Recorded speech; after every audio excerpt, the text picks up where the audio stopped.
तो कभी मत मानिएगा। हम सब कहते हैं कि आप बुरी बात को मानिए, हमारी अच्छी बातें में आप अपनी भलाई की उसको तो आप मान लीजिए, उस पर चल दीजिए। हमारी बुरी बातें कोई आपके सामने आए तो कभी मत मानो, और हमको कहने की जरूरत ही क्या है बुरी बात है।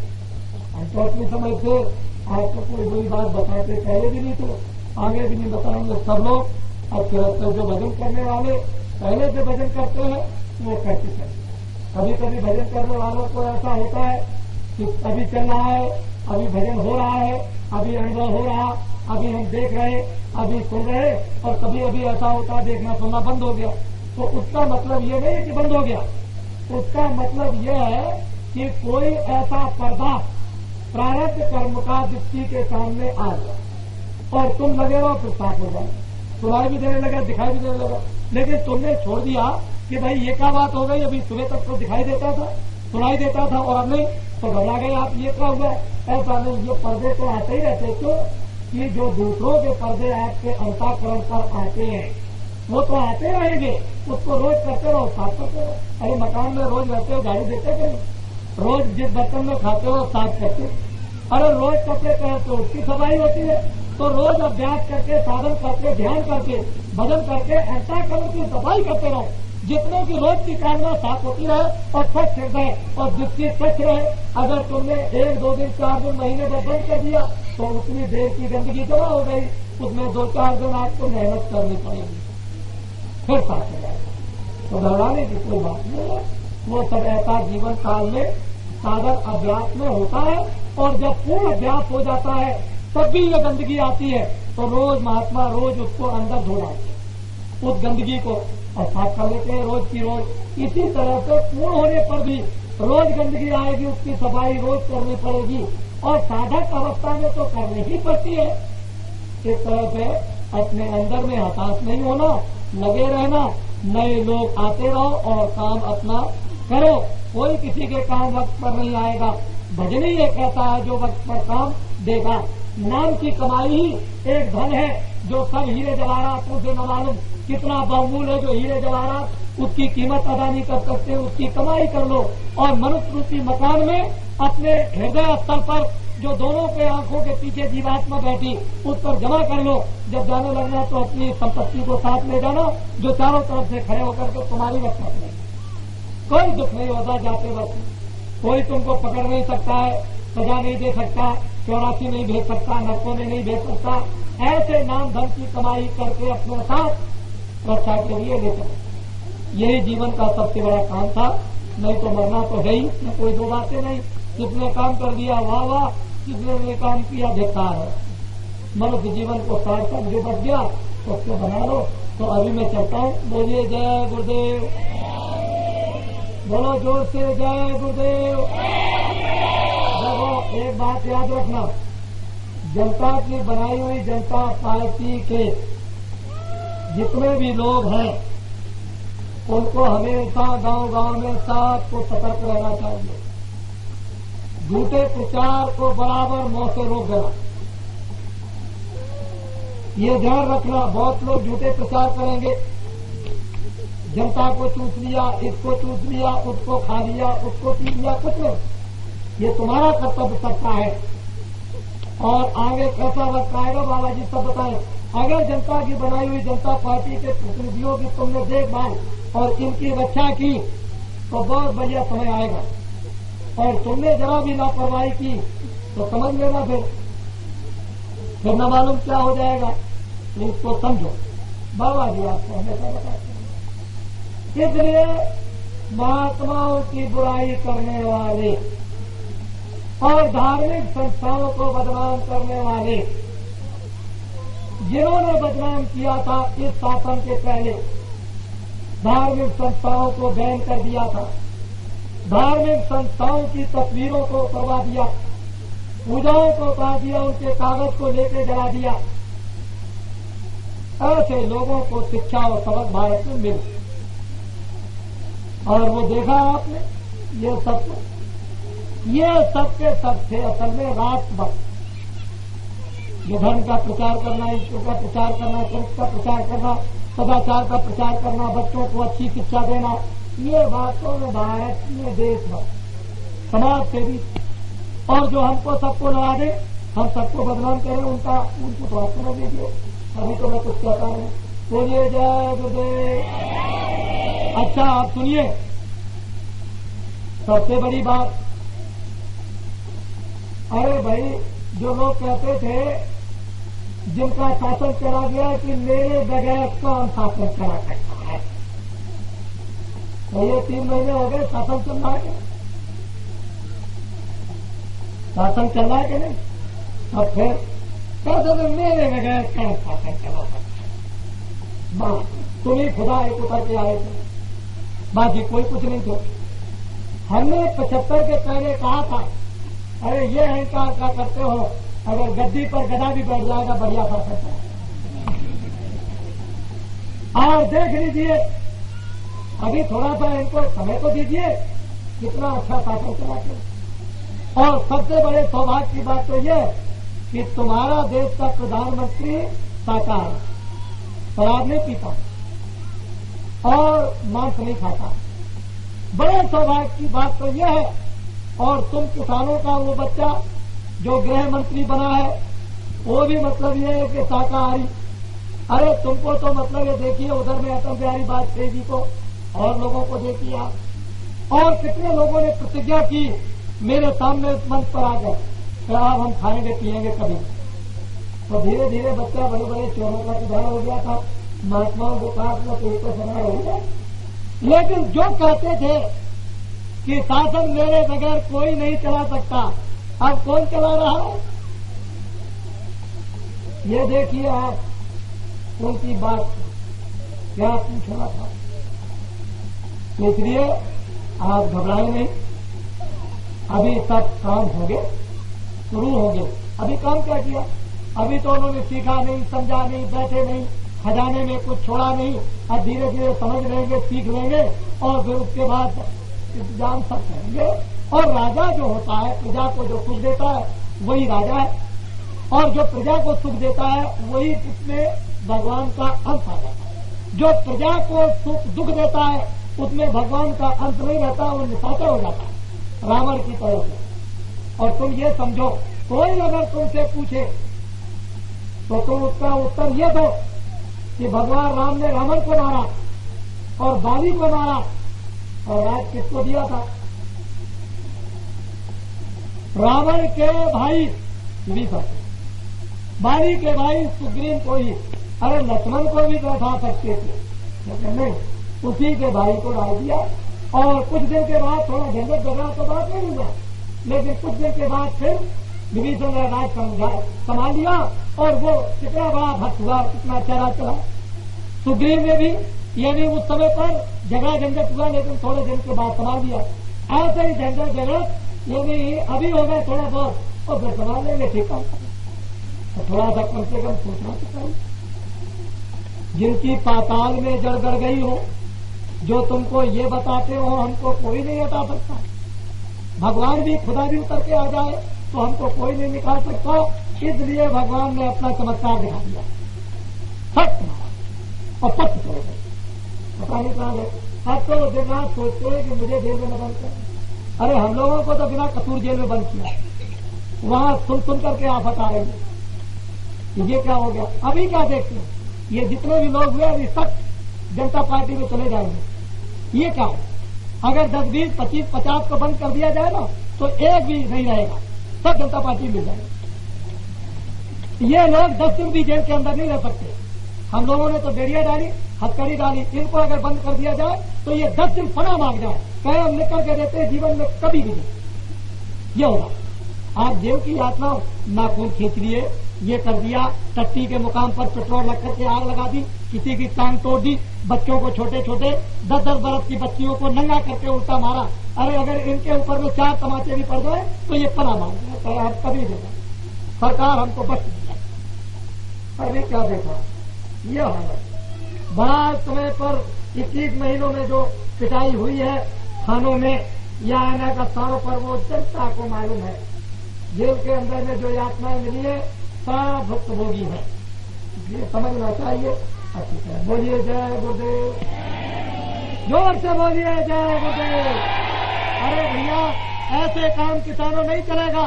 तुम्हारी आवाज भगवान के दरवाजे तक पहुंच जाए, जो थोड़ा बहुत पाप जो यहाँ पर फैल गया है, ऐसी भगवान बरसात करे कि ये पाप एकदम से बहकर नदी में होकर के समुद्र में चला जाए। नहीं तो ये पाप तुमको नुकसान करेगा। तो तुम दुख की आवाज भगवान के दरवाजे तक पहुंचाओ और बाबा जी तुम्हारी तरफ से प्रार्थना करें कि इन पर दया कीजिए, इन पर दया कीजिए। तो जोर से बोलिए जय गुरुदेव। अच्छा प्रेमियों, अब की अभी थोड़े दिनों में इधर से आता हूं, हमको यहां से लेकर के और जयपुर तक, सीकर से लेकर के जयपुर तक सब हमको सामने लिखा हुआ मिलना चाहिए। वो सतयुग आगमन साकेत महायज्ञ का मैं तारीख पे करोड़ों आदमियों का संगम, उससे भी ऊपर संगम होगा, वहां पर करोड़ों आदमियों से भी ऊपर पहुंचेंगे। ऐसा वो पवित्र जो है कार्य, शुभ कार्य होगा। तो ये तमाम जगह पर उसके बाद गांव गांव में इसका संदेशा पैगाम को जाना चाहिए। तो ये जय गुरुदेव बोलो भाई, अभिमान अमदान होगा।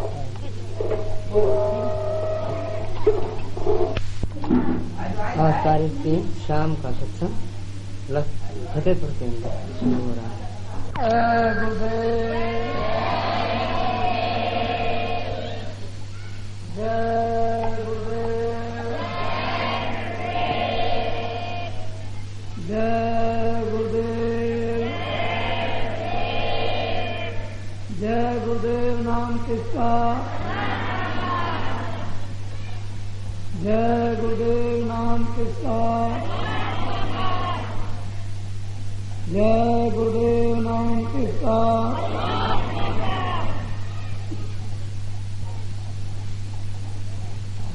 नर नारियों, बच्चे बच्चियों, इसमें कोई संदेह नहीं है, परमात्मा ने, उस प्रभु ने हम सब पर बहुत बड़ी कृपा की। सबसे महान, सबसे ऊंचा, सबसे श्रेष्ठ मनुष्य रूपी मकान दे दिया। उस परमात्मा ने सभी अधिकार मनुष्य को कर्म करने के लिए दे रखे हैं।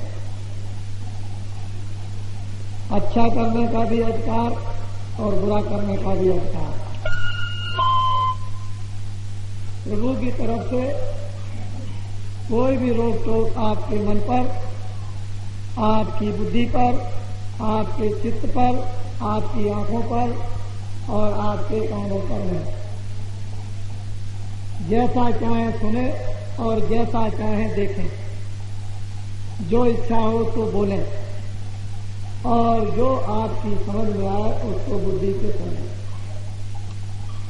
जब भगवान ने इतनी स्वतंत्रता मनुष्य रूपी मकान में आपको दे दी, तो हमको कुछ न कुछ भगवान की दी हुई बुद्धि से समझने की कोशिश करनी चाहिए।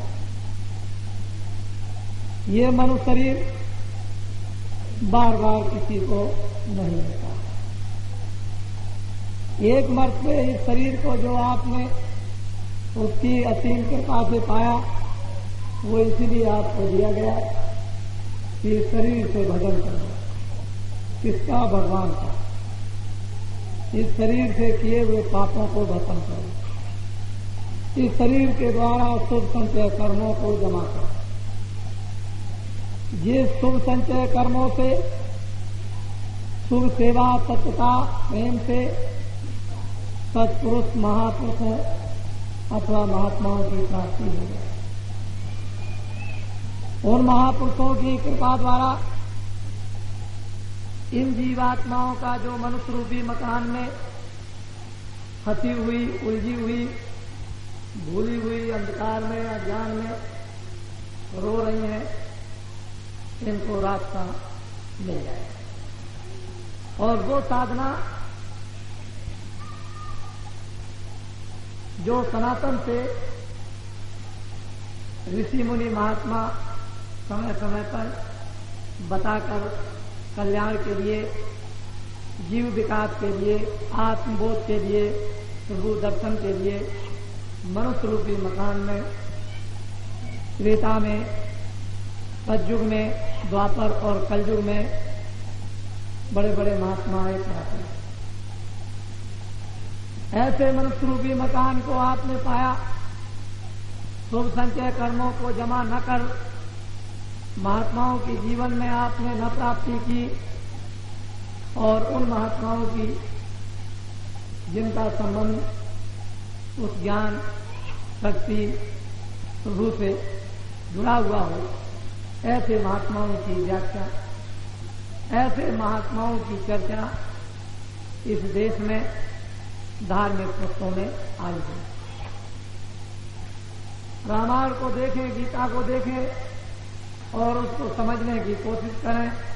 ज्ञान प्राप्त करना है तो ज्ञान गुरु के पास जाओ, मुक्ति प्राप्त करना है तो मुक्ति गुरु के पास जाओ, ज्ञान चक्षु प्राप्त करना है तो ज्ञान चक्षु प्राप्ति गुरु के पास जाओ, भगवान का दर्शन दीदार करना है तो भगवान दर्शी गुरु के पास यानी महात्मा के पास जाओ। ये सारी धर्म पुस्तकें हम सबको समय समय पर बताकर सिखाती रहे, और आप लोग अभी जो कहते हो सबके सब हो रहे। और भाग उन लोगों का है जिनको सुमार्ग, सुलभ साधना, सुलभ उपासना, सुलभ ध्यान और सुलभ भजन, और वो नाम और वो परमात्मा का रूप और वो परमात्मा के स्थान, परमात्मा के लोग हमको मालूम हुए, और रास्ता जिस रास्ते से हमको जाना है, ये अपना अपना सब लोगों को सौभाग्य समझना चाहिए कि जीवन में हमारा सबसे बड़ा काम जो करना था वो हो। इसी संबंध को, रास्ते को, भेदभाव को जानने के लिए बड़े बड़े लोग जप तप दान पुण्य आदि सद्भावना सत्यता और घरों को छोड़कर एकांत देशासन तीर्थों में जाकर बसते थे, फिर भी मार्ग मिलना मुश्किल होता था। आप सब लोगों को घर बैठे घर में कामकाज करते हुए कोई परेशानी नहीं और कोई किसी तरह का घर बार छोड़ना नहीं, आपको सुगम मार्ग मिले। अब हमको सिर्फ इतना ही करना है कि अपने घर के कामकाज करते हुए जो सुगम मार्ग हमको मिल गया उसमें नित्य प्रति सुबह शाम दोपहर जब जब समय मिल जाए तब जो रीत, जो तरीका, जो रास्ता भजन का, ध्यान का आपको बताया गया है, उसको सिर्फ करना। तिल पर मसाले को रगड़ते हो, कुछ देर जरूर लग जाती है। इसी तरह से ध्यान भजन को अंतःकरण तिल पर इसको रगड़ना है और अंतःकरण की तिल को साफ करना। जब दोनों आंखों के मध्य भाग हृदय स्थल की तिल साफ हो जाएगी तो आपने अपने अंदर में अनुभव किया होगा कि ज्योत, प्रकाश, लाइट, उजाला चमकता है। उसमें कितना रस और आनंद उसके देखने से मिलता है वो साधक जो साधना करता वही जानता है। अन्यथा इस आनंद को, इस रस को, ठंडक को लोग नहीं समझ पाते। तो ये जीवन में कितना बड़ा भाग्य, इसी के लिए तो हम लोग इधर से उधर, उधर से इधर भटकते थे। अब सच्चा नाम, सच्चा मार्ग, सच्ची उपासना, सच्चा उस प्रभु का रूप जब हमको मिल जाए और मिल गया है तो अपने को बस काम बता दिया, उस काम को करना और देखो आप कि आपके अंदर में क्या चीज प्रकट होती है। साधकों को, प्रेमियों को या जो साधक प्रेमी नहीं है उनको भी चेष्टा कोशिश करनी चाहिए। उन्नति, तरक्की अंदरूनी धीरे धीरे करके होती जाएगी। एक बार की कोई भी काम यदि अंदर का हो जाए तो बर्दाश्त नहीं कर सकता, क्योंकि इतना ज्यादा प्रकाश, इतना ज्यादा आनंद कि उस आनंद को पाकर के सब कुछ भूल जाएगा, जगत का सब काम और जगत की वस्तुएं। प्रकाश इतना अधिक है कि आंख के सामने प्रकट कर दिया जाए तो फिर ये बाहर की आंखें बाहर के प्रकाश को देखना बंद कर देंगे। परमात्मा की वेदवाणी, आकाशवाणी जो हम सब जीवात्माओं को बुला रहा, मनुष्य रूपी मकान में 24 घंटे हर क्षण आवाज दे रहा, यदि जोर की उसकी आवाज हमारे कानों में आ जाए तो बाहर के कान के पर्दे फट जाए और बाहर की आवाज सुनना आप बंद कर देंगे। इसलिए समय समय आवाज भी मिलती है, परमात्मा बुलाता भी है, बोली भी सुनाता देता भी है, दिखाता भी है, प्रकाश भी प्रकट होता है, बर्दाश्त भी होता है, तो धीरे धीरे हजम होता जाता है और उस वस्तु को पाने की जब आप में स्वयं शक्ति हजम करने की आ जाती है तो अजीर्ण नहीं होता। हजम करने की शक्ति नहीं होगी, अच्छी से अच्छी चीज को खा लो तो फिर आप में बदपरहेजी हो जाएगी और शरीर खराब होगा। इसी प्रकार से योग की जो सुगम सरल साधना है वो ऐसे ही है कि धीरे धीरे प्रेम करते चलो, बाहर और अंदर, और साधना करते चलो।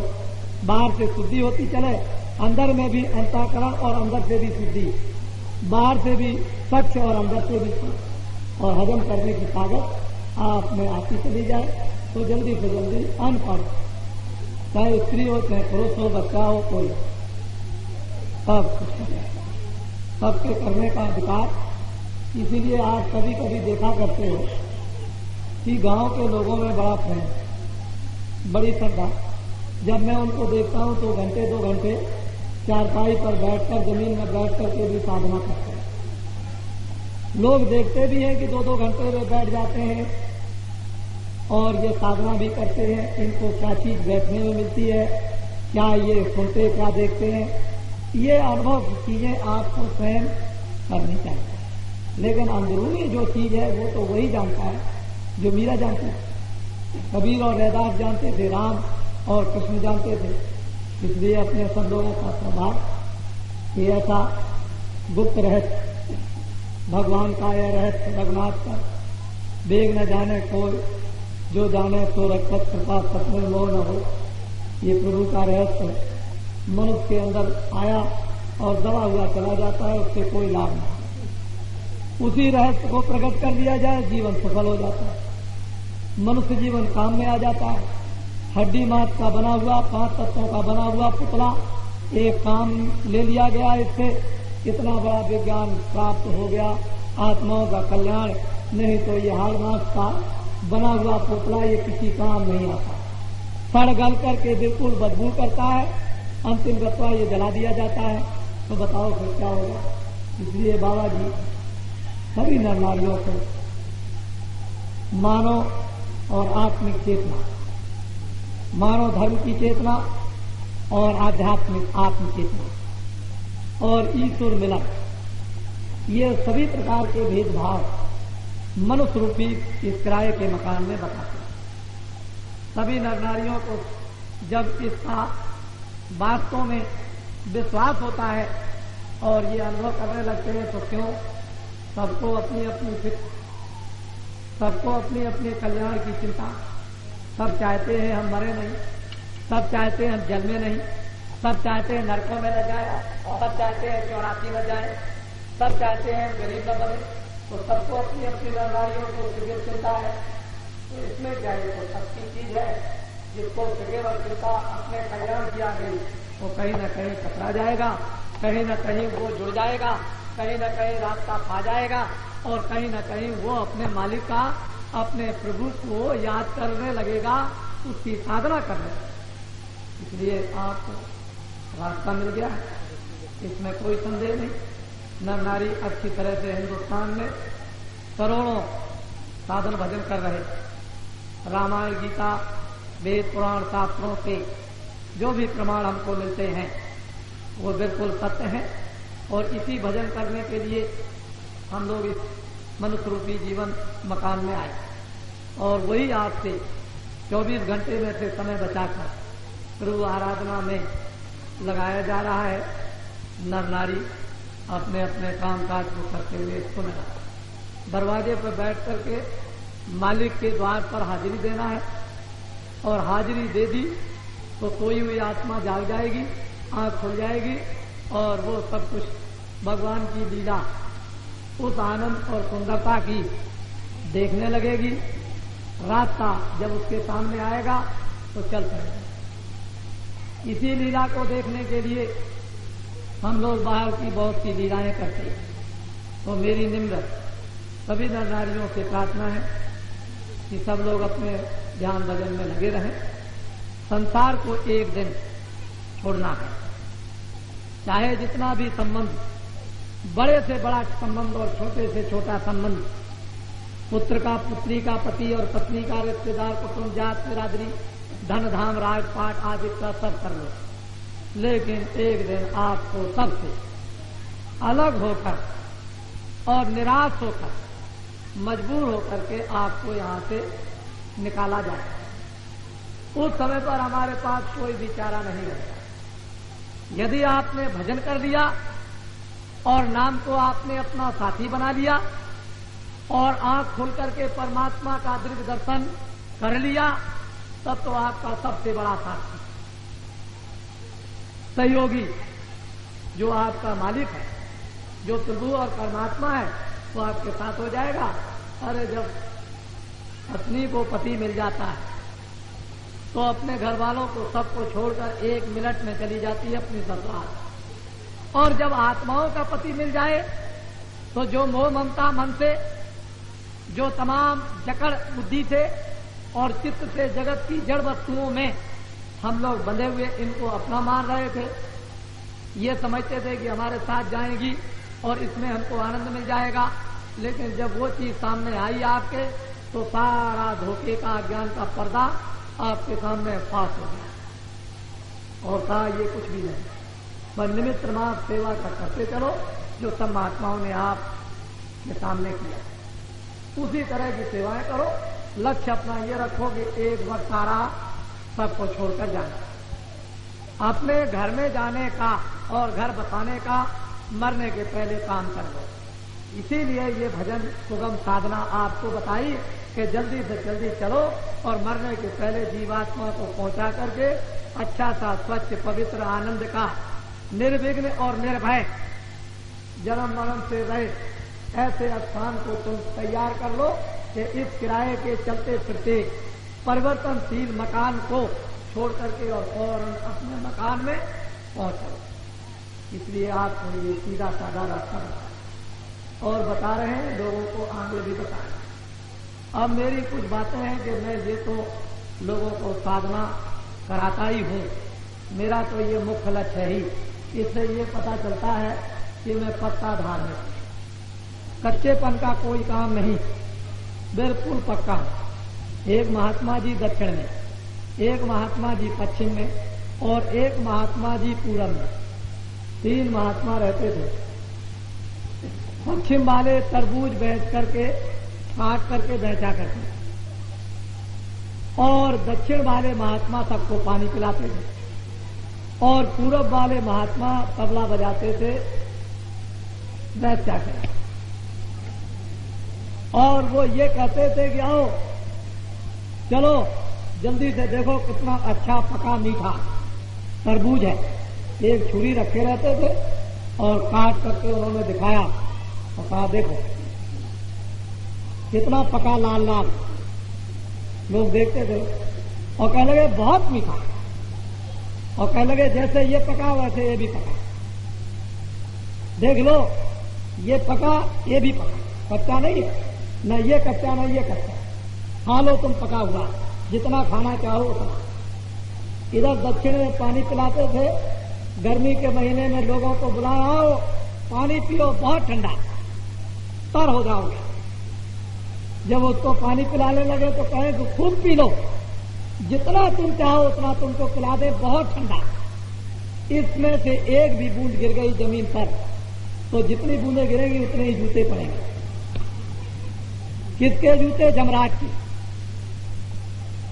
जम फरिश्तों के जूते उतने ही पड़ेंगे जितना तुमको अमृत पीना हो उतना पी लो और तुम अमर हो जाओ, ताकि जमराज की जूतियों से बच जाओ। और पूरब में जब तबला बजाते थे तो वो जब तबला बजाए और उनके तबले की चोट से वैसे नाचे तो वो ये कहते देख तूने सारे संसार को नचाया और मैं तुझको नचाता हूं तबले की चोट। तो कहने का मतलब यह है कि जगत में महात्मा रैदास के रूप में पके हुए, तुलसीदास जिन्होंने रामायण बनाई पके हुए, मीराबाई स्त्री में हुई पकी हुई, जहर का हलाहल प्याला हजम कर गई। आपने देखा होगा कि और बड़े बड़े महात्मा आए, ये सब पके हुए आए और उन्होंने अपना परिचय दिया और आत्माओं को पिलाया, दुनिया को बताया कि माया रूपी नगरी है, इसमें न तुम नाचो और न नाच को तुम देखो, जितनी जरूरत है उसको समझ लो और इससे निकल चलो। ये तुम्हारा कुछ भी सौदा सामान नहीं। जो लोग जगह होशियार हो गए निकल गए, नहीं तो कितने लोग आए और चले गए और नरकों की आंख और 84 के चक्कर में आज तक कट रहे, अभी तक उनको मौका मिला ही नहीं निकलने का और करोड़ों बरस हो गए। इसी तरह नर नारियों, ये मनुष्य जीवन अनेक युगों की तपस्या और शुभ संचय कर्मों से प्राप्त होता है और महान शुभ संचय कर्मों के ढेर से पहाड़ की तरह से लगा लिया जाए तब उस पुरुष उस महान आत्मा की प्राप्ति होती है जो परमात्मा का भेद बताता है। तो तुम समझ लो कि मेरा कितना सौभाग्य, उस प्रभु की मुझ पर कितनी असीम कृपा है कि हम लोगों को भी ऐसा सुगम रास्ता मिल जाए उसका भेद और हम लोग फिर चलते। यही रोज रोज और बार बार जगाया जाता है। देखो बच्चियों, तुम्हारा 6 महीने का बच्चा पैदा होगा हो जाए, जब वक्त हो जाएगा तो चला जाएगा किराए का मकान, उसको 6 महीने का ही समय मिला। किसी की उम्र यदि 14 साल की है तो 14 साल के बाद किराए के मकान का परिवर्तन होगा। किसी की उम्र 40 की, किसी की 50 की। जिसका जिसका जितना समय इस किराए के मकान का है उतने दिन इसमें रहो और मकान मालिक फौरन आएगा कि आज समय खत्म हो गया है, इस मेरे मकान को अभी खाली कर। जीवात्मा को निकाल के बाहर करेगा, ये मकान जमीन पर पड़ा रहेगा। अब इसके लिए रो और पीटो, जो गया हुआ आने वाला नहीं। इसलिए किराए का मकान जो बदबूदार है उसको जला दो, गाड़ दो, उसको जल में फेंक दो। यह है दुनिया का दस्तूर अनादिकाल का।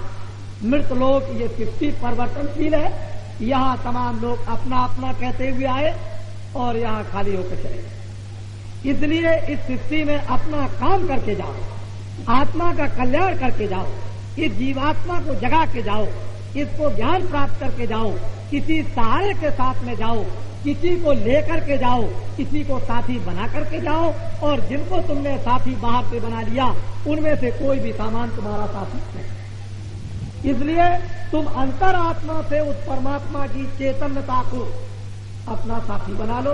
बस एक दफे अगर तुमने साथी अब की बार मरने के पहले बना लिया तो फिर वो कभी भी आत्माओं को छोड़ने वाला है ही नहीं। और अब की बार आपने साथी नहीं बनाया तो करोड़ों वर्षों के नहीं और कितने करोड़ों वर्षों के लिए इस मनुष्य रूपी निकट उस परमात्मा के पास जो तुम बैठे हुए हो उस मकान से तुम चले जाओगे। फिर इतना समीप में बैठने का तुमको अवसर फिर मनुष्य रूपी मकान में मिलेगा। इसलिए महात्माओं ने जो इस मनुष्य रूपी शरीर की अर्वचनीय यानी उन्होंने महिमा की है कि जीवात्मा भगवान के बिल्कुल दरवाजे पर बैठी है। अंदर से आंख खोलो और ऊपर आसमान की तरफ उन दिव्य आसमानों की तरफ में लोगों की तरफ देखो, आंख खुल जाएगी और फिर तुम देखोगे कि ये खेल भगवान की ये लीला क्या हो रही है, तब मालूम होगा। आंख को बंद करते रहोगे तो क्या मालूम होगा। अब मेरी बातों को आप ध्यान रखें। ये तो मैं देश में सन 75 के पहले भी उपदेश कर रहा। मैं वैसे जब भी धार्मिक था, भगवान का रास्ता जब भी बता रहा था आपको, लेकिन सन 75 में जब आपात की स्थिति लगी तो बाबा जी को भी 29 जून सन 75 को मथुरा आश्रम से यह आरोप लगा करके DIR में उन्होंने बंद किया कि दिल्ली सरकार का सत्ता प्राप्त होने जा रहा है। मुझे बंद कर दिया सेंट्रल जेल में 15 दिन में एक मीसा होता है वो लगाता है, और उसके बाद 21 महीने तक जेल में रहा और इतनी छोटी कोठरी में बंद किया कि ऐसे हाथ कर दीजिए तो इधर की दीवार में हाथ और इधर हाथ लग जाएगा। इतनी छोटी कोठरी, वो 6 फुट की ऐसी और 12 फुट की है, और उस कोठरी में 20-20, 22-22 घंटे बंद रखा। सोच लीजिए आप, बड़ा परेशान, लेकिन अपनी माला लेकर भगवान के ध्यान में बैठ जाते थे, कुछ पता नहीं था। बड़े ध्यान से सुनिए आप, और उस पर भी बेड़ी डाल दी, उस पर भी हथकड़ी डाल दी, बड़े बड़े परेशान, और उस पर भी आश्रम को ले लिया, जमीन को ले लिया, सामान उठा करके ले गए, इसलिए कि बाबा जी राष्ट्र का पक्का पलट करें। जो सदाचार, जो चरित्र, देशभक्ति, आत्माओं के कल्याण का पाठ पढ़ा रहा था, उसको तख्ता पलट के आरोप में किस लिए आरोप लगाया कि कबीर ने, नानक ने, तुलसीदास ने, राम ने और कृष्ण ने, नारद जी ने और महात्माओं ने आगे आने वाले समय को बताया। वर्तमान वो सन 75 में जो शासन था उसने सोचा कि ऐसे लोगों को हैरान किया जाए। तो आपको मालूम है, कंस ने भी कृष्ण के माता पिता को हैरान किया, जेल में बंद किया। कबीर और तुलसीदास को भी बंद कर दिया। बड़े ध्यान से आज सुनिए, भगवान राम को भी रावण पाताल लोक में लेके चला गया था और वहां भी उसने राम को भी जेल में बंद कर दिया था, और बहुत से लोगों ने ऐसी यातनाएं, रावण ने ऋषियों के खून को खींचा। परिणाम क्या हुआ तो आपको जानते हैं।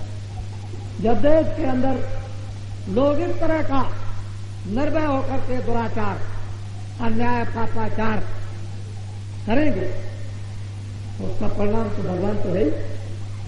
तो समय समय पर भक्तों के लिए भक्त वत्सल बनकर प्रहलाद को जो फेंका था ऊपर से नीचे पहाड़ से, और नीचे भगवान ने हाथ लगा लिए, उतार करके जमीन में खड़ा किया। मीराबाई को जहर दिया कि अभी स्वाहा हो जाएगी, लेकिन भगवान ने अपने भक्तों के लिए भक्त वत्सल बनकर उसकी जिब्या पर बैठ करके आप जहर पी लिया, मीरा को नहीं पीने दिया। तो भगवान है। बड़े ध्यान से इस आरोप में पकड़ करके जेल में बंद कर दिया था, इसलिए आपके नगर में आपका दर्शन नहीं हो सका।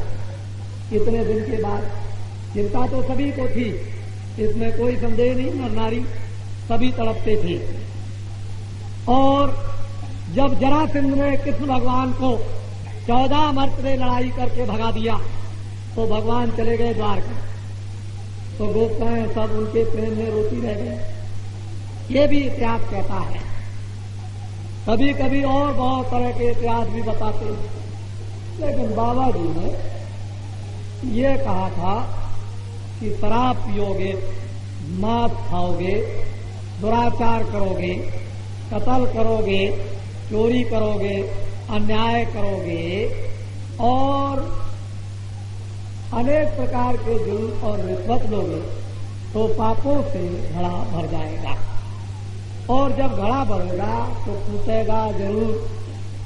तो सन 75 के पहले आपकी दीवारों पर, अखबारों पर, पर्चों पर, पेड़ों पर ये लिखा हुआ था कि 76 के समाप्त होने के पहले देश में पाप का घड़ा भर जाएगा, और 76 से पहले ही ये दिल्ली का शासन समाप्त हो जाए।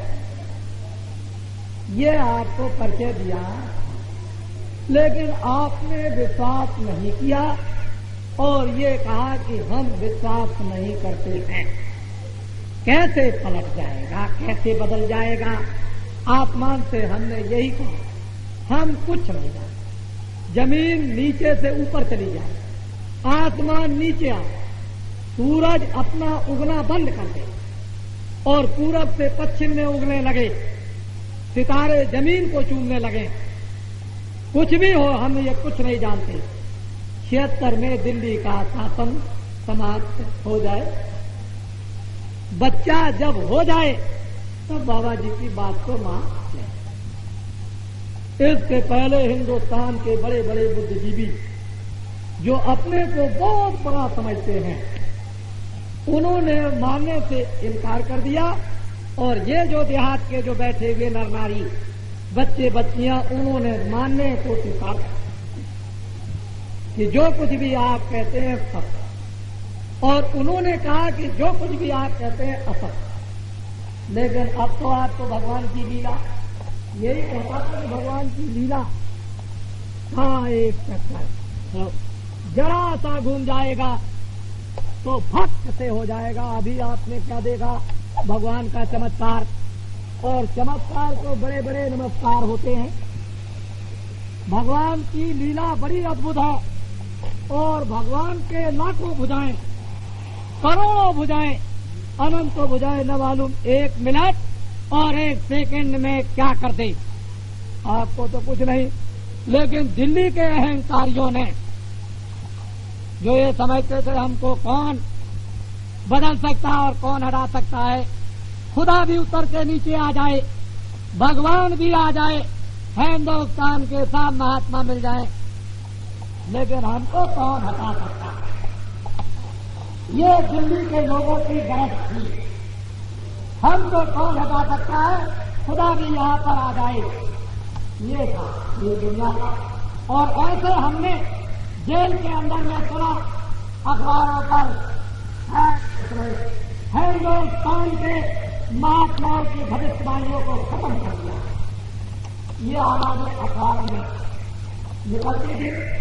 बाबा जी ने अंत में ये कहा कि 31 मार्च 77 को समाप्त किया और 77 में भगवान की मालूम क्या लीला हुई, इस रास्ते से इस रास्ते से इस रास्ते से उस रास्ते से जो भी कोई उधर से आता हुआ ट्रक पर लादा, पकड़ लिया, रास्ते में ले गए, इधर गए, वहां गिरा दिया और झट से नस काटी, छोड़ दिया।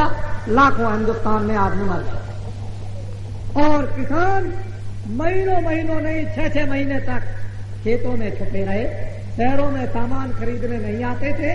कोई बेचारी बूढ़ी माताएं और बूढ़े जो हमारे घर में रहते थे, जो धीरे धीरे चलते वो सामान लेने, नमक मिर्चा खरीदने आते थे। अगर जवान कहीं चला गया तो फौरन पकड़ दिया जाएगा। लेकिन इस पर भी क्या हुआ कि लोगों ने हिम्मत की कि हमने तो पहले नस कटवा ली, ये सर्टिफिकेट। जब शहर के करीब गए तो पकड़ लिए, उन्होंने कहा कहाँ लिए जा रहे हैं कि तुम्हारी नसबंदी होगी। कह लगे देखो ये सर्टिफिकेट है, कह लगे ये कुछ नहीं, अभी आपकी नस अभी काटी जाएगी। अरे भाई सर्टिफिकेट है, कह लगे कुछ नहीं, बस नस काट दिया और 2 दिन के बाद मर गया। यानी ये ऐसा प्रकोप कैसा आया। तो फिर जब चिल्लाने लगे तो भगवान से प्रार्थना की गई, बच गया। बड़ी भारी मुसीबत से अब की बार अगर दिल्ली का शासन आ जाता और तुम बैठा देते तो तुम्हारी ये टांगे आगे तक काट दी जाती, ये सब, और ऐसा करोड़ों आदमियों को मार दिया जाता और तुम्हारे लिए कोई कचहरी वगैरह नहीं होती। ऐसा वक्त आने वाला तुम्हारे सामने, यानी पापों का घड़ा भर गया था उससे, लेकिन वो तो भगवान से प्रार्थना की गई तो कुछ कृपा हो गई। इसलिए हे नर नारियों, हमेशा से लोग सृष्टि में ऋषि मुनि महात्मा फकीरों की बात को मानते आए। तुम्हारा भी धर्म कर्तव्य है, फर्ज है कि ऋषि मुनि महात्मा फकीरों की बात को मानो। वो मानव के हित के लिए, इंसान की भलाई के लिए, आदमी के सुख के लिए, आत्माओं के कल्याण के लिए हमेशा सब परिश्रम मेहनत लोगों को साथ में करते रहे, अब भी करते हैं। तो सीधी सादी बात आपके सामने आई और वो ये है कि अब आपने एक जमाना भगवान की कृपा का बदलते हुए देखा और एक लोगों में धर्म जागृति, धर्म भाव अथवा ईश्वर का थोड़ा बहुत विश्वास आया कि ये काम ईश्वर ने किया है, आदमी के ईमान का नहीं। हम भी वही बात करते हैं कि भगवान ही ने किया, इसमें कोई संदेह वाली बात नहीं, लेकिन उसकी कृपा को समझो तो कम से कम, तो बातें आपके सामने आ जाए। अब मैं कुछ और न कहकर के थोड़ी बात करूंगा। जेल जीवन का अनुभव हमने भी किया और लोगों ने भी किया, और बड़ा दुखित अनुभव, लेकिन कुछ नहीं, बड़े बड़े भक्तों को सूली पर चढ़ा दिया और हंसी खुशी से चले गए। ईसा मसीह को कीलियों को ठोक करके और वो सूली पर चढ़ा दिया, किसी को तलवार से गर्दन काट के चढ़ा दिया, किसी को किसी तरह से। तो इस तरह से नाना लोगों को यातनाएं आपके लिए उठानी पड़ी। और हमने तो सन 75 में जेल जाने के पहले आपके स्पीकर में कहा था कि आप हमको भी बंद करके देख लीजिए, अगर आपका तख्ता में पलट जाए तो बच्चे करिए। बिल्कुल ओपन सत्संग मीटिंग में स्पीकर सुभाष चौक में कह के गया, और लोग प्रयास कर रहे थे क्योंकि बाबा जी भगत की बातें बताते हैं। हमारी तरह से और लोगों की तरह से किसी का नाखून उतार लिया, नंगा करके 10-10, 12-12, 25 वर्ष की बच्चियों को मारा गया, बच्चों को मारा गया, आदमियों को उल्टा टांगा गया। इस 21 महीने के अंदर आपात स्थिति में बड़े भारी नादिरशाही यानी जुल्म हुए हैं, मामूली नहीं। उनके घर की गरीबों की संपत्ति को लेकर चले गए, लेकिन आपात स्थिति में कोई नहीं बोला कि ये काम अच्छा नहीं, इसको मत करो। बाबा जी ने फिर भी कहा, बाबा जी के भक्तों ने एक आवाज उठाई, ये ठीक नहीं, लेकिन उनको दमन करने के लिए बड़े कुचक्र चलाए गए और बहुत परेशान प्रेमी भक्तों को किया गया, लेकिन कोई नहीं। भक्तों को ये विश्वास था कि थोड़े समय के बाद ही एक परिवर्तन हो जाए। ऐसी लोगों में ईश्वरी भावना आ चुकी थी और वो आपके सामने आया। अब हमेशा विश्वास करते रहिएगा, भगवान का विश्वास रखिएगा। क्यों कि हम जो कुछ भी बोलते हैं वो किसी के आधार से बोलते हैं। मेरा आधार कोई मंच पर बैठकर खड़े होकर के बात नहीं किया करते, जो होने वाली बात होती है उसी को कहा करते। जेल से निकलने के बाद कई लोगों को 3 अप्रैल से लेकर के और 14 अप्रैल तक ये कहा कि अगले महीने में यानी प्रांतों का भी शासन अधिकांश में समाप्त हो जाएगा और वहां कुछ दिन के लिए राष्ट्रपति शासन होगा और चुनाव हो जाएगा। उस चुनाव में, सभी चुनाव में एक बारी परिवर्तन हो जाएगा। जिनका उस समय पर शासन वो सब खत्म हो जाएगा। 22 अप्रैल को आपके यहां बोल के जयपुर में गया था और 23 को अहमदाबाद और 24 को शिवाजी पार्क बम्बई में कहा और 25 को इंदौर में मध्य प्रदेश में कि अगले महीने में बहुत सी विधानसभाएं भंग कर दी जाएंगी और वर्तमान शासन खत्म हो जाएगा। ये बातें लोगों को जब सुनाई, मैंने उनसे यही कहा कि आपने बड़ी चीज तो देख ली दिल्ली की, ये छोटी चीज भी देख लीजिए आप, अभी आपके सामने हुआ जाता और बड़े ध्यान से बाबा जी की बात को सुनिए। तो निराधार कोई बात नहीं होती है। जब कभी भी कुछ बोलेंगे, साथ ही निकलने के बाद 14 अप्रैल को एक घोषणा की कि अयोध्या के उत्तर दिशा में सरजू जी पामन के किनारे एक साकेत महायज्ञ होगा और 15 दिन के इंतजाम, 15 दिन के प्रचार से जो 12 वर्षीय कुंभ लगा करता है प्रयागराज या उज्जैन में या नासिक में या हरिद्वार में, उसको भी उस नर नारियों की भीड़ में समाप्त कर दिया, फेल कर दिया। इतना बड़ा जनमानुष अयोध्या सरजू जी के उत्तर उस पावन तट पर उस साकेत महायज्ञ में सम्मिलित हुआ कि बड़े बड़े आचार्यों ने विधिवत मंत्रों से यानी उस यज्ञ को संपन्न किया और ये कहा कि आज तक ऐसा यज्ञ हमने अपने जीवन में न कभी होते हुए देखा और न हमने कभी सुना। और जब उन्होंने वाल्मीकि रामायण को उठाया तो ये कहा राजा दशरथ ने ये आदेश दिया था लोगों के कि अयोध्या से उत्तर दिशा में 8 मील की दूरी पर यज्ञ करो, और यज्ञ की जब रचना हुई तो यज्ञ सफल नहीं हुआ, वो भंग हो गया यज्ञ। और तब से लेकर लोगों ने बताया कि उत्तर दिशा में अयोध्या के किनारे पर ऐसा यज्ञ आज तक कभी नहीं हुआ जो आपके राजस्थान के तमाम लोग देखकर आए। तो हमने तो वहां पर एक मुहूर्त, बल्कि एक है शिलान्यास, 1-2 ईंट रख करके जैसे की जाती है कि एक ईंट रख दी, ऐसे ही एक ईंट की शिलान्यास साकेत महायज्ञ की थी 1 पैसा। और अब की बार इसी सन में, सन 77 में एक दूसरा सतयुग आगमन साकेत महायज्ञ साबरमती नदी के मध्य स्थल में, यानी अहमदाबाद के बीच शहर भाग में और उस नदी की रेती के बीच में 1 किलोमीटर चौड़ा और 5 किलोमीटर लंबा में हो। 25/12/77 से प्रारंभ और 5/1/78 तक होगा। और अयोध्या में 1 पैसा और अहमदाबाद में 51 पैसा। अब आपको अपनी बुद्धि को लगाना पड़ेगा रात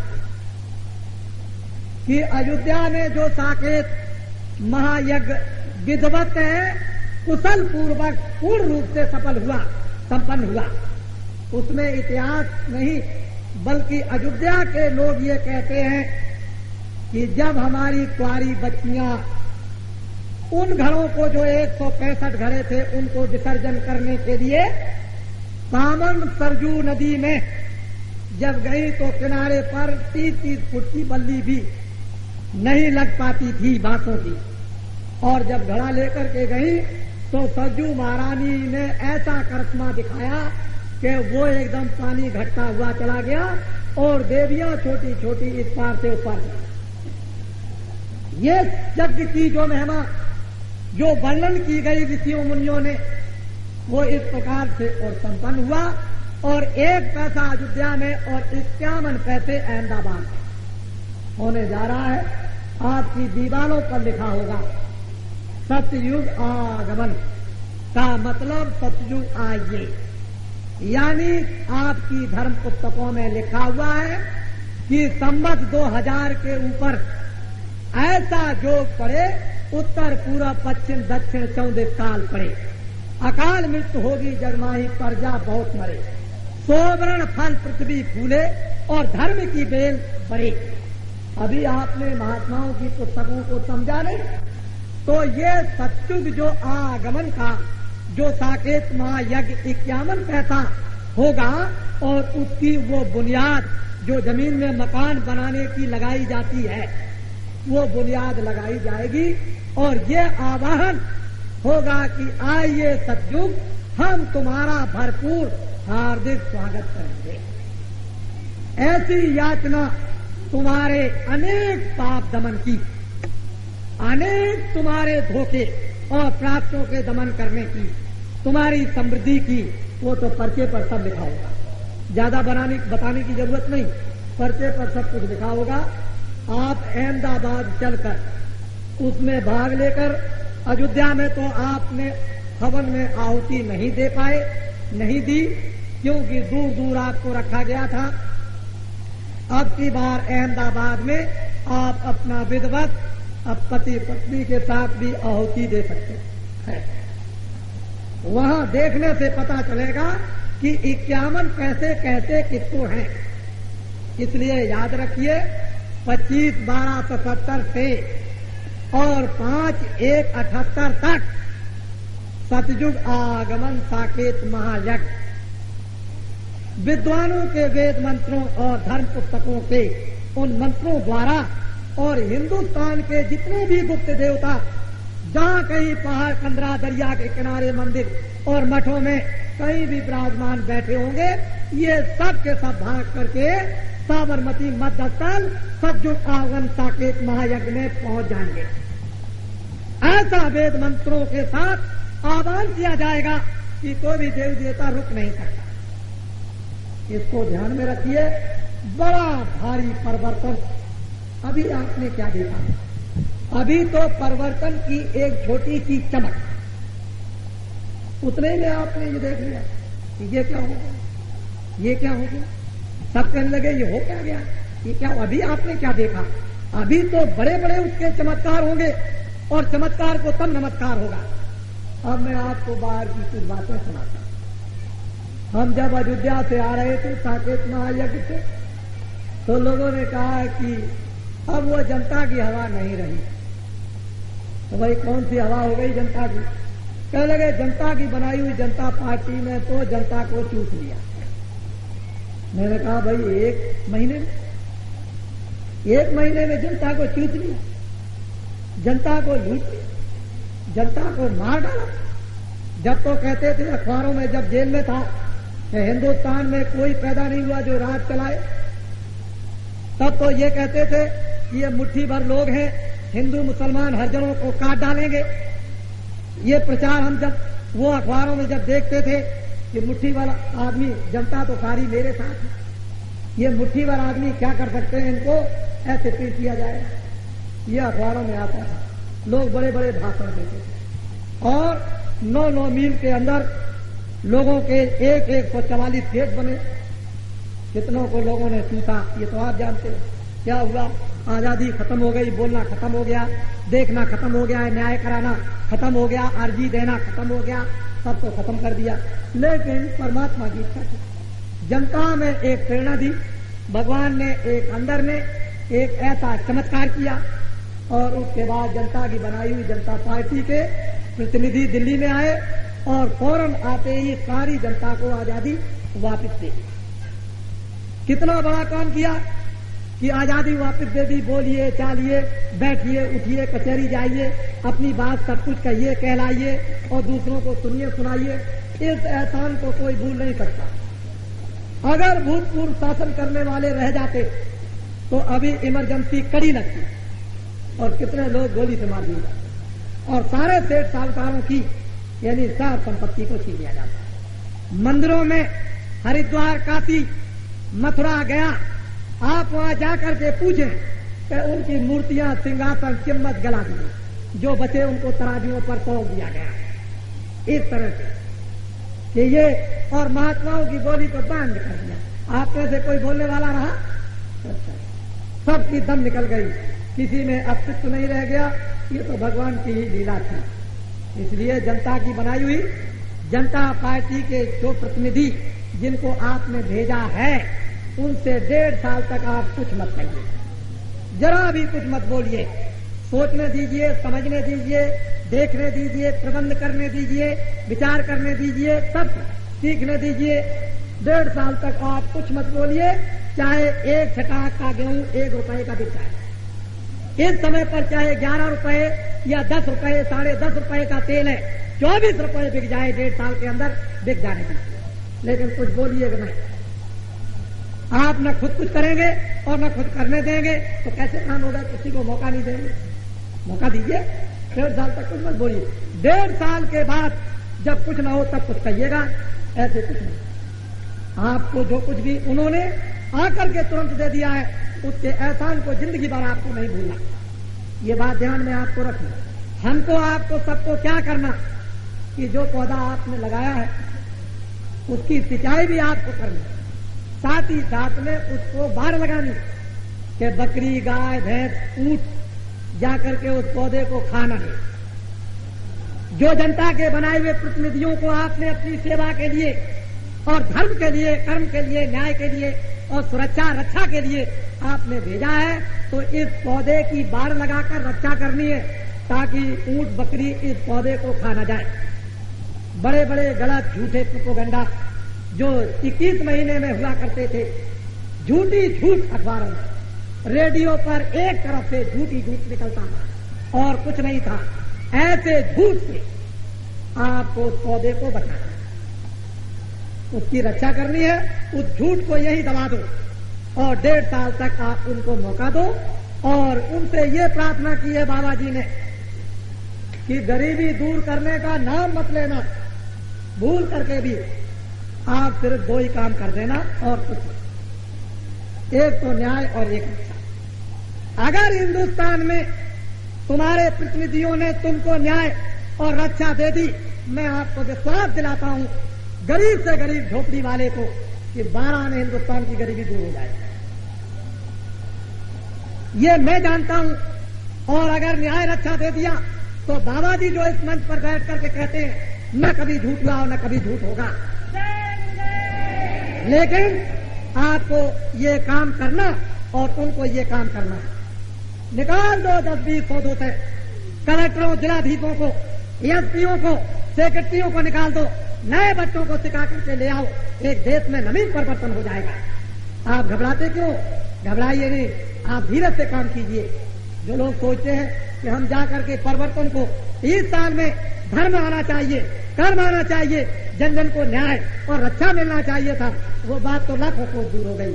और ये क्या हो गया इस समय पर? और फिर चाहते हो आप भगवान का भी कोई चक्र नहीं समझते हो, ईश्वर की कोई लीला नहीं, ईश्वर को उठा करके ताक में रख देते हो और सोचते हो इस आदमी को मार डालेंगे, धर्म का नाम निशान मेट देंगे, रामायण गीता को फाड़ डालेंगे और महात्माओं को खत्म कर देंगे और ईश्वर को तो पृथ्वी पर यानी जिस तरह से कंस ने मार दिया उस अपनी बहन के बच्चों को उसी तरह से उनको मार डालेंगे।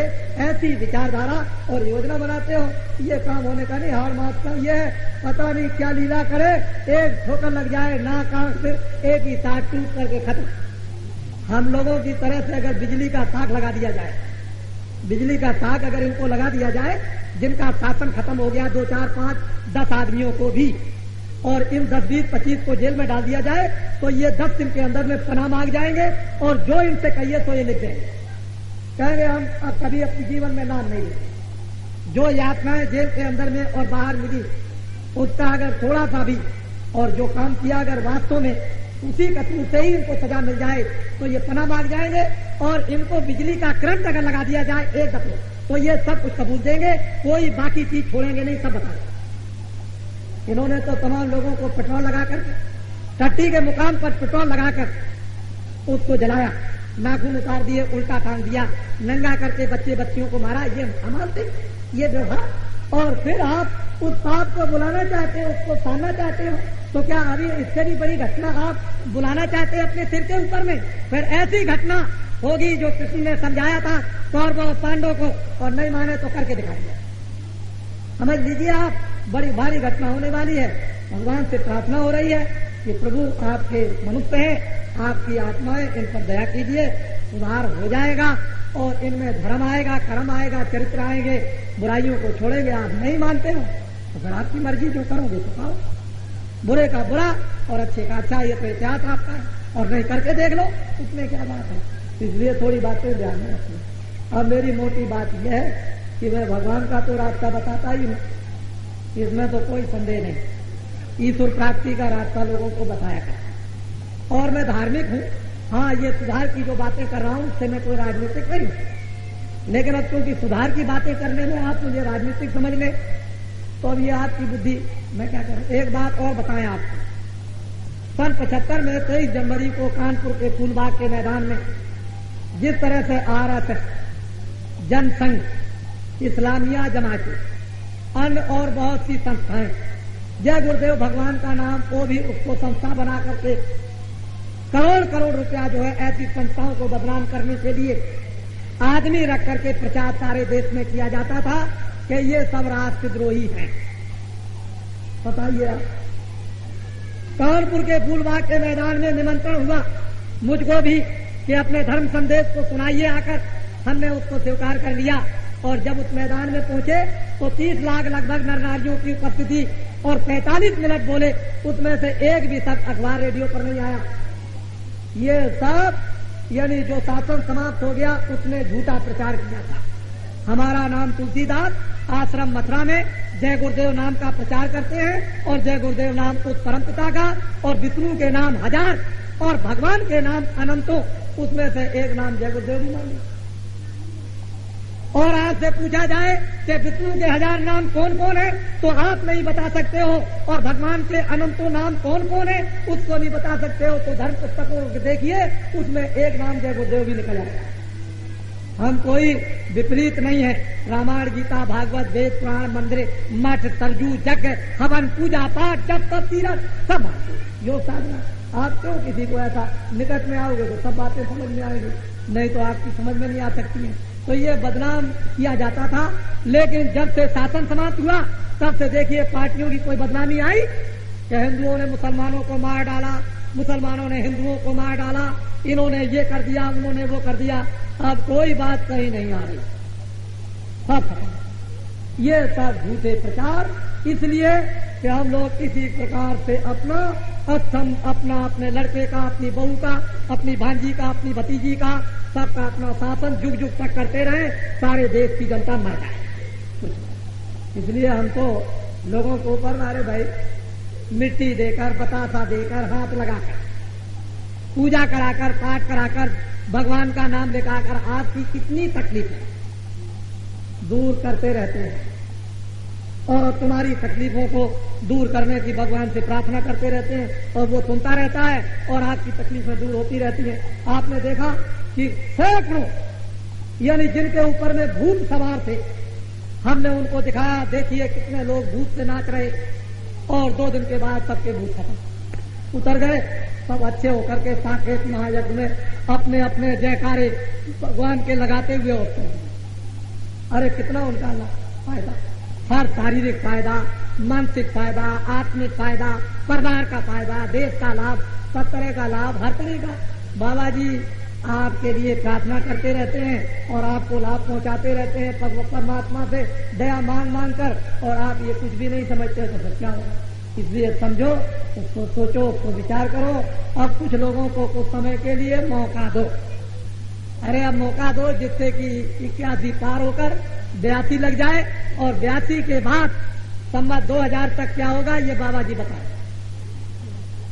संवत 2000 तक क्या होगा पूरा होने पर, इसलिए सतयुग आगमन साकेत महायज्ञ, सतयुग आओ हम तुम्हारा स्वागत करते हैं, उसमें धन धाम से संपन्न, उसमें शरीर से निरोगी, और उसमें धर्म परायण, और उसमें आत्म कल्याण, और उसमें देशभक्ति, और उसमें मानव भक्ति, उसमें पति पत्नी का प्रेम, उसमें सुपत्रों का और सुपत्री का, इस तरह का क्या होगा ये तो बाबा जी आपको बताएंगे। अरे इसी के लिए तो आप सब कुछ करते हो, बच्चे बच्चियां अच्छी हों, हमारा परिवार घर द्वार सब संपन्न हो जाए, हम शरीर से निरोगी और कपड़ों से हर तरह से संपन्न होकर अपनी आत्मा का कल्याण कर सर्वदा के लिए मुक्त हो जाए, तो सतयुग आगमन साकेत मार्ग वो दीवारों पर आपके आ जाएगा, और अभी आ गया होगा, उसको ध्यान से याद रखिएगा।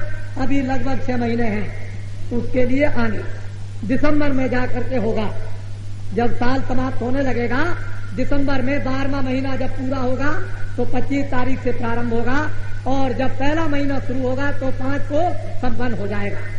ये अहमदाबाद साबरमती के बीच मध्य भाग में, और आप वहाँ आइए और देखिए, आपने बहुत इधर उधर भ्रमण किया है तो जरा उन देवताओं को जो सब पहुंचेंगे वहाँ, उनके उस आनंद को और प्रसन्नता को भी जरा देख लीजिए, उसका भी कुछ भाग बता लीजिए, बांट लीजिए तो अच्छा होगा।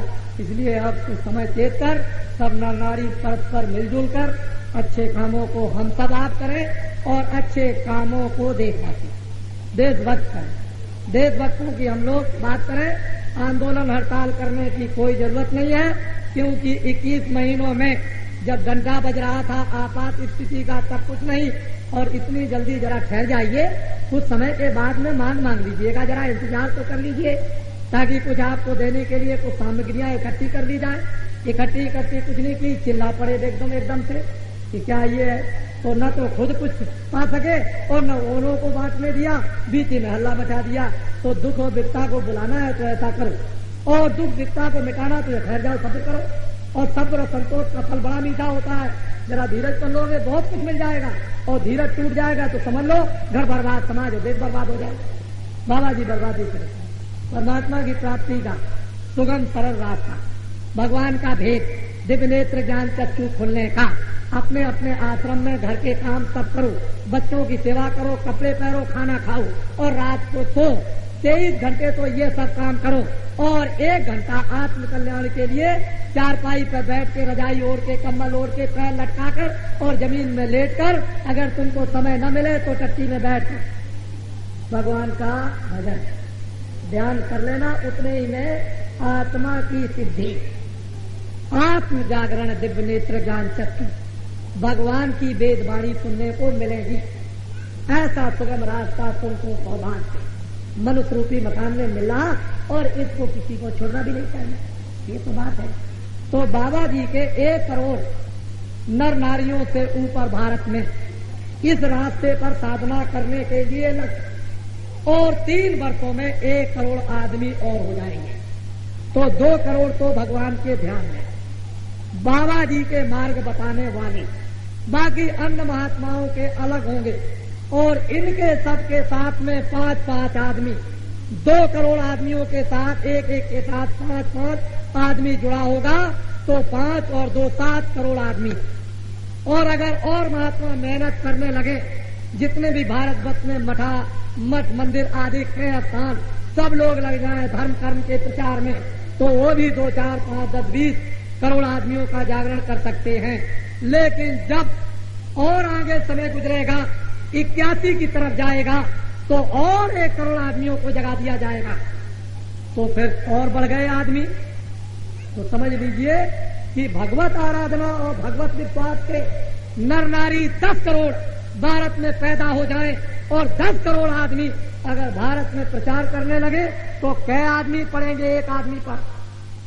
जरा इसको आप सोचिएगा, दिन को मत सोचिएगा, रात को जब लेटिएगा तब सोचिएगा कि 10 करोड़ आदमी अगर प्रचार करने लगे भगवान का तो कै आदमी एक आदमी पर पड़े, तो आपको सब कुछ मालूम हो जाएगा कि हिंदुस्तान की आबादी क्या।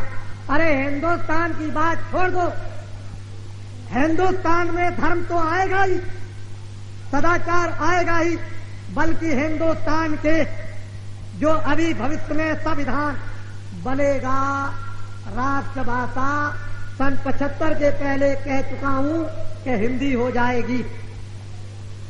संस्कृत को आपको पढ़ना पड़ेगा और राष्ट्रभाषा हिंदी होने के बाद जो भारत का एक नया संविधान बनेगा तो विश्व के लोग भारत के संविधान को स्वीकार कर ले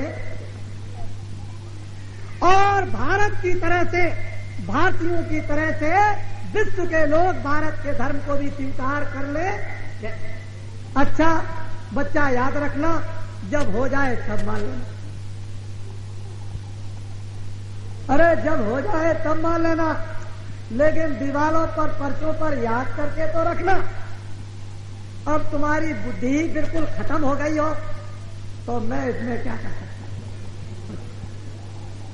इसलिए जल्दी मत करो। 21 महीने मुझे राजनीतिक जेल में बंद किया गया, धर्म प्रचार के रूप में नहीं, ये राजनीतिक है। इसलिए जनता पार्टी की बनाई हुई जनता पार्टी के प्रतिनिधियों के साथ भगवान की तरफ से और बाबा अपने शरीर और भक्तों के साथ, उन लोगों के साथ फिर भगवान से और प्रार्थना करेंगे कि इन लोगों में भगवान और सद्बुद्धि दो जिससे और एक नई चीज खड़ी हो जाए। क्या करेंगे ये नहीं बताऊंगा, ये बिल्कुल नहीं, फिर बाद में बताऊंगा जब मेरे बताने का जितना बताया उतना हमने बहुत कुछ बताया और वो सब कुछ होगा, उसमें न होने वाला कुछ नहीं। हमने पर्चों पर किताबों पर लिखा था कि हिंदुस्तान के सेठ साहूकारों गरीबों अपनी तलाशी को हो जाने दो और सामान को ले जाने दो, भारत के प्रधानमंत्री उनके लड़के और सहयोगियों की तलाशी होगी। क्या आप अब विश्वास नहीं कर सकते हो कि नहीं होगी? अगर भारत में पुकार हो जाए जनता की तरफ से कि तलाशी हो तो दिल्ली के लोगों को अभी तलाशी देनी होगी। ऐसी बात नहीं हो सकती है कि जनता जनार्दन भगवान की आत्मा की पुकार को भगवान के रूप में अस्वीकार कर दिया जाए, ये कभी नहीं हो सकता।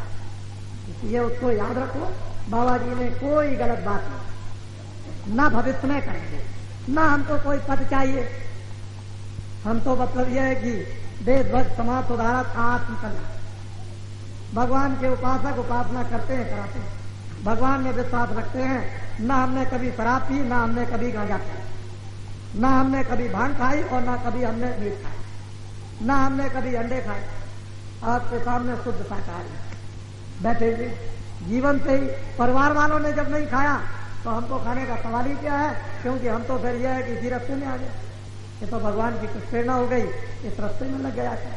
हम भी यही चाहते थे कि भारत का प्रधानमंत्री शराब पीने वाला और मांस खाने वाला न, ऐसा भारत का निरामित प्रधानमंत्री हो, और वो हो गया मोरारजी भाई देसाई।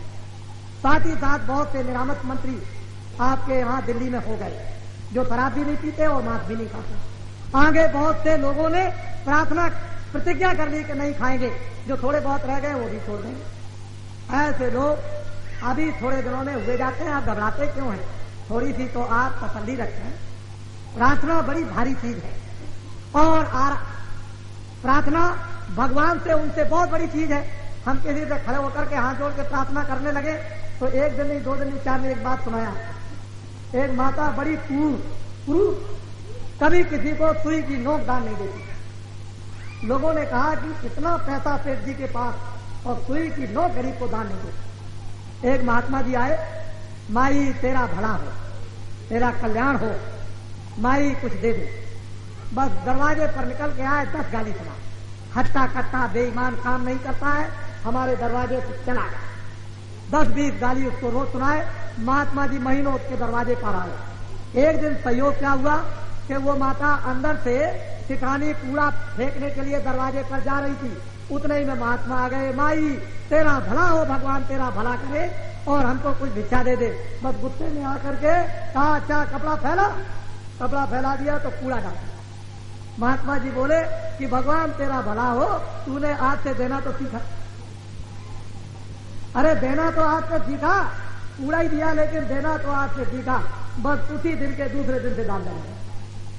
तो महात्मा बड़े मतलब अखाड़िया होते हैं, बड़े बड़े चोर कठोर और बड़े बड़े क्रूर और बुद्धिहीन लोगों को बदल दिया करते हैं। ये उनका जमाना और इतिहास धर्म पुस्तकों की बताते हैं। कोई बात नहीं, धीरे धीरे सब काम हो जाता है।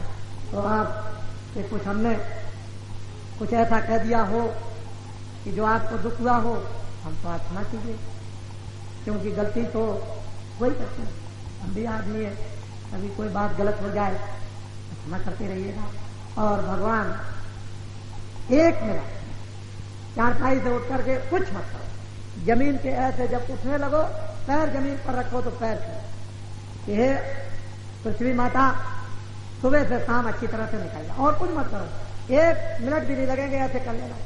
10 दिन के बाद जब तुम ऐसे करोगे तो देखना तुम्हारी बुद्धि में क्या आता है। बैठ करके कहना है प्रभु आज का दिन कुशलता से। 10 दिन अगर ये भी करके देख लो तो देखो तुम्हारी बुद्धि में क्या आता है। बस थोड़े दिनों के बाद आप भगवान का विश्वास अंतर से करने लगे। जैसे ही अंतर से विश्वास भगवान का हुआ, क्योंकि परमात्मा तो दयालु है, बस देखता ही है, कोई ना कोई महात्मा मिल जाएगा। बस वो आपको 7 टन की हट बातें आपके सामने रखेगा। लीजिए लग गए आप और बदलते कैसे। ऐसे ही तो सब नानी बच्चियां बदला करते हैं। तो भगवान का रास्ता बतलाऊंगा और आप तो समझ करके चले। और जो शासन समाप्त हो गया है, जिन्होंने बड़े बड़े अपराध किए और पापों का घड़ा भर गया, उनसे मेरी निवेदन प्रार्थना है कि एक माला ले लें और थोड़े देर अपने घर में बैठ करके राम राम राम राम कृष्ण कृष्ण कृष्ण गंगा गंगा गंगा जमुना जमुना जमुना जो भी देवता आप माने, या ये भी कहने लगे कुछ नहीं, अरे मट्टी मट्टी मट्टी मट्टी कुछ भी कहें तो कुछ ना कुछ भगवान का किसी न किसी रूप में ही समझ गए। या यही कहने लगे भगवान तू बहुत खराब है, बहुत खराब है, बहुत खराब है। अगर ऐसा ही करने लगे तो वाल्मीकि की तरह से मरा मरा मरा मरा राम राम। तो कुछ प्रायश्चितों को भी धो डालो जो किए हैं, नहीं तो आगे मरना तो है ही। फिर जमराज की नगरी में जाओगे और जमलोक में वहां जब पिटाई होगी तो कौन बचाएगा। न सोना गया, न चांदी, न मकान गए, न तोप गई, न तब्बूर गई, कुछ नहीं। फिर तो वो पिटाई होती है कि लाखों करोड़ों मील तक आवाज रोने की और कोई भी बचाने वाला नहीं। तो कोई भगवान का स्मरण भी कीजिए। अब जरा सा थोड़ा समझ लीजिए कि हमको परमात्मा ने एक मौका दे दिया है, चलो अब ये करें। लेकिन वही निष्ठा, वही तृष्णा, वही मतलब स्वार्थ लगा हुआ है। तो और मुसीबत कहीं खड़ा मत कर लीजिएगा कि और मुसीबत बुलाना चाहते हैं आप, ऐसा मत करो। भगवान का करो, जो किया है उसको प्राप्त, उसको भगवान से यदि क्षमा याचना मांगो तो परमात्मा को कृपा भी कर दे। तो क्षमा भी करे, बड़े बड़े पापियों को क्षमा कर दिया, आपको कर सकता है क्षमा। ऐसी बात नहीं, क्योंकि वो तो दया का सागर है, इसमें कोई समझे नहीं। बोलिए जय गुरुदेव। सब लोग बोलो जोर से जय गुरुदेव। ऐसे नहीं, तुमने जो अभी और अभी छोटा सा घड़ा भर के रखा है, अभी बड़ा घड़ा तो फूटा और छोटे घड़े भी फूटे, लेकिन कुछ फूट गए, कुछ रह गए, वो अभी सब बिखर गए। ऐसी जोर से भगवान से यानी अपने दुख की आवाज को पहुंचा दो कि वहां तक चली जाए, उसके दरवाजे पर, ताकि मैं तुम्हारी तरफ से प्रार्थना करूं तो वो सज्जुग आगमन, उसके लिए भी तो कुछ प्रार्थना कर लूं। क्या ये हम सब तैयार हैं आपके स्वागत के लिए, सत्कार के लिए। आइए हमको समृद्धि खुशहाली दीजिए। तो जोर से आवाज जय गुरुदेव भगवान की लगाइए। बोलो जय गुरुदेव। ये बात है। ऐसे ही हमेशा हर युग में महात्माओं ने कहा। क्या कृष्ण ऐसे नहीं कराते थे? और गोपाओं से बुलवाते। उस समय पर जब समय को बदला तो ऐसी आवाजें लगती थी, नहीं तो सुई की नोक पांडवों को देने के लिए, और वो तैयार नहीं थी। सब जमीन भी मिल गई, राज का तख्ता भी पलट दिया, महाभारत से कितना बड़ा संहार कर दिया, 56 करोड़ यशवंशी साफ कर दिए, कितनी सेना युद्ध मारी गई, सब कुछ कर दिया। और वो उन्होंने ऐसे आपके सामने। तो भाई भगवान का नाम है ये, उन अनेकों नाम में इसको भी समझ लीजिए। 1000 विष्णु के नाम में एक नाम ये भी जोड़ दीजिए। उसमें क्या, जब किताब देखोगे, मैंने बड़े बड़े पंडितों को कहा, हमने देखिए लिखा क्या है, तो मैंने कहा आप क्यों कहते थे कि ये नहीं है? कहने लगे आप कभी नहीं। तो सर हम क्या झूठ बोलते थे? अगर हम भी तो जय गुरुदेव नाम रखते हैं, हमारा नाम तो तुलसीदास है और जय गुरुदेव नाम भगवान का। इसलिए क्या कोई हमको राम कहने से इतना थोड़ी है, लेकिन समय की बात है। अब हमारा प्यार हो गया तो हम इसी से पुकारने लगे। मोहब्बत तो हम राम नाम का तिरस्कार थोड़ी करते हैं या कृष्ण नाम का तिरस्कार करते हैं। तो समय समय पर समय की बात होती है। इसलिए समय था, इसलिए अब वो सामने आपके आया। बोलो जय गुरुदेव।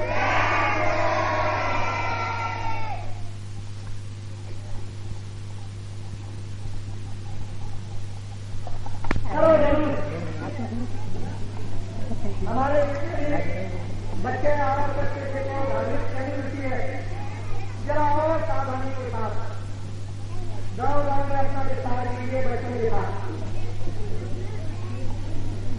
जब माता पिता अपने बच्चों को अच्छी शिक्षा देंगे, हम तो देखते हैं माताओं के बच्चों को कि 1.5 वर्ष और 2 वर्ष का बच्चा होता है तो हमने बच्चे को कोई शिक्षा नहीं दी। लेकिन कुदरती जब माता पिता आ गए तो बच्चों को देखते हैं कि ऐसे पढ़ाना अपने आप। कुछ ऐसी देश में शिक्षाएं अपने आप आती हैं और ये बच्चों को अपने आप ऋषि मुनियों के आश्रमों में शिक्षाएं मिलती थी। और आपके माता पिता बच्चों को ले आते थे, वो सब माता पिता की सेवा कैसे की जाती है, अच्छों का सत्कार कैसे किया जाता, पानी कैसे पिलाया जाता है, सब बच्चे सीख जाए। ऐसे ही आप लोगों को भी चाहिए कि जब कभी भी सत्संग हो तो बच्चों को साथ ले आए ताकि बच्चे भी सीखें।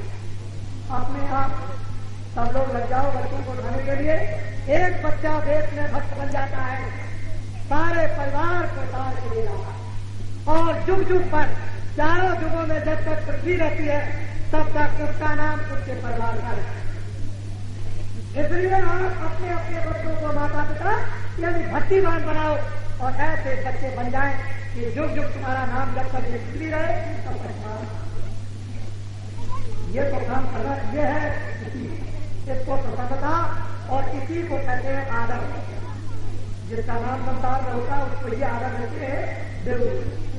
बच्चे साथ के भाव हो, इसलिए सब मुसलमान हो, इस्लामी जमात हो, धर्म में लग जाए, हिंदू लग जाए, सब लोग धर्म के रास्ते में लग जाए और हम भी लगेंगे धर्म के रास्ते में, हमको शिक्षा देते हैं। ये ऐसी बात नहीं है। सब मिलकर के साथ करो।